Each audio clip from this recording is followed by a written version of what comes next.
ഇന്ന് നോമ്പ് തുറക്കുമ്പോൾ പത്തിരിയുടെ കൂടെ കഴിക്കാൻ നല്ലൊരു നാടൻ രീതിയിലുള്ള ബീഫ് കറി തയ്യാറാക്കിയാലോ. അതിനു വേണ്ടി 1 കിലോ ബീഫ് കഴുകി വൃത്തിയാക്കി ഒരു മൺചട്ടിയിലോട്ടിട്ട് അതിലേക്ക് കനം കുറച്ച് മുറിച്ച് 2 വലിയ ഉള്ളി ചേർത്ത് കൊടുത്ത് 1 ടീസ്പൂൺ വീതം ഇഞ്ചി വെളുത്തുള്ളി പേസ്റ്റ്, 2 ടീസ്പൂൺ മുളക് പൊടി, 1/2 ടീസ്പൂൺ മഞ്ഞൾപ്പൊടി, 1/2 ടീസ്പൂൺ കുരുമുളക് പൊടി, 1/2 ടീസ്പൂൺ വലിയ ജീരകപ്പൊടി, 2 ടീസ്പൂൺ മല്ലിപ്പൊടി, ആവശ്യത്തിനുള്ള ഉപ്പ്, 3 തണ്ട് കറിവേപ്പില കൂടി ചേർത്തിട്ട് കൈകൊണ്ട് നന്നായിട്ടൊന്ന് കുഴച്ച് യോജിപ്പിക്കുക. അതിന് ശേഷം 2 തക്കാളി കനം കുറച്ച് മുറിച്ചത്, 4-5 പച്ചമുളക് കീറിയത്, 4-5 കഷ്ണം കർമൂസ, പച്ച കർമൂസ ചേർത്ത് 1/2 ഗ്ലാസ് വെള്ളം ഒഴിച്ച് വീണ്ടും കൈകൊണ്ടൊന്ന് സാവധാനം കുഴച്ച് യോജിപ്പിച്ച് അടുപ്പിൽ കനലിൽ മൂടി വെച്ച് വേവിച്ചെടുക്കുക.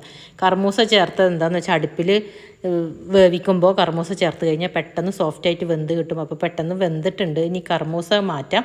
ഇതിലേക്ക് തേങ്ങ പേസ്റ്റ് ചേർത്ത് കൊടുക്കണം. 3 ടേബിൾ സ്പൂൺ വറുത്ത തേങ്ങയിലേക്ക് 1 കപ്പ് പച്ച തേങ്ങ ചേർത്ത് പേസ്റ്റാക്കി എടുത്തതാണ് ചേർത്ത് കൊടുത്തു. ആവശ്യത്തിനുള്ള അയവ് വരുത്തി മിക്സി കഴുകിയ വെള്ളമാണ്, ആവശ്യത്തിനുള്ള വെള്ളം ചേർത്ത് കൊടുത്തു. ഒരു തിള വന്നു കഴിഞ്ഞാൽ വെളിച്ചെണ്ണയിൽ ചെറിയ ഉള്ളി വേപ്പില താളിച്ചൊഴിക്കുക. അപ്പോൾ നാടൻ രീതിയിൽ തയ്യാറാക്കിയ ബീഫ് വറുത്തരച്ച കറി ഇവിടെ തയ്യാറായി കഴിഞ്ഞു. നൈസ് പത്തിരിയുടെ കൂടെ കൂട്ടി കഴിക്കാൻ നല്ല ടേസ്റ്റാണ് ഇത് കേട്ടോ. അപ്പോൾ നിങ്ങളൊക്കെ ഒന്ന് തയ്യാറാക്കി നോക്കൂ.